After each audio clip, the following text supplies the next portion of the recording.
प्रश्न क्रमांक 111.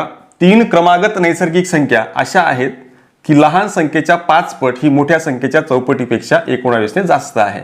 सर्वप्रथम आपण जी लहान संख्या आहे, लहान संख्या तिला जर आपण x मानले तर क्रमागत संख्या आहेत म्हणजे याचा अर्थ काय होतो, जर समजा 2 असेल, 3 असेल, 4 असेल तर एकाने वाढत जातोय.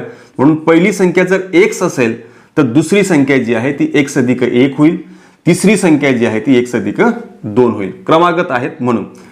आणि पुढे त्यांनी दिलेली जी अट आहे किंवा त्यांनी कंडिशन दिलेली आहे ती कंडिशन काय आहे बघा, लहान संख्येच्या 5 पट. आता लहान संख्या ही असणार आहे, लहान संख्येची 5 पट ही कशी आहे बघा, ही मोठ्या संख्येच्या. आता ही मोठी संख्या आहे, मोठी संख्या ही असणार आणि ही संख्या लहान आहे. लहान संख्या ही लहान संख्येची 5 पट जी आहे ती मोठ्या संख्येच्या चौपटीपेक्षा, म्हणजे मोठी संख्या त्याची चौपट म्हणून 4 त्याला गुणिले केला आणि त्याच्यापेक्षा 19 ने अधिक आहे असं म्हटलंय बघा.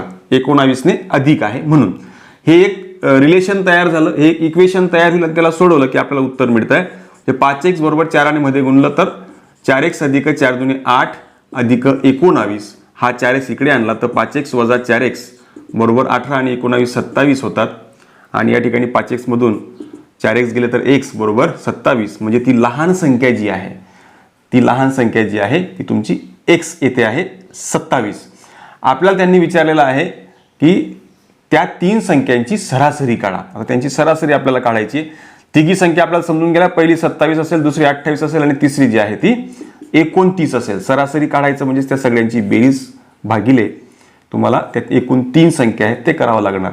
आणि या सगळ्या संख्यांची सरासरी म्हणजेच काय असेल, जर आपण सगळ्यांची बेरीज केली तर ती बेरीज तुमची येते आहे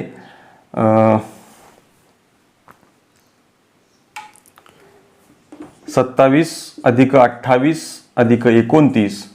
या ठिकाणी बेरीज येईल 15 आणि 9, 15 आणि 9 24, चला 2 हे 8, 84 आणि 84 भागिले 3 केला तर या ठिकाणी तुम्हाला मिळेल 3 दुणे 6 आणि 3 8 हे 24.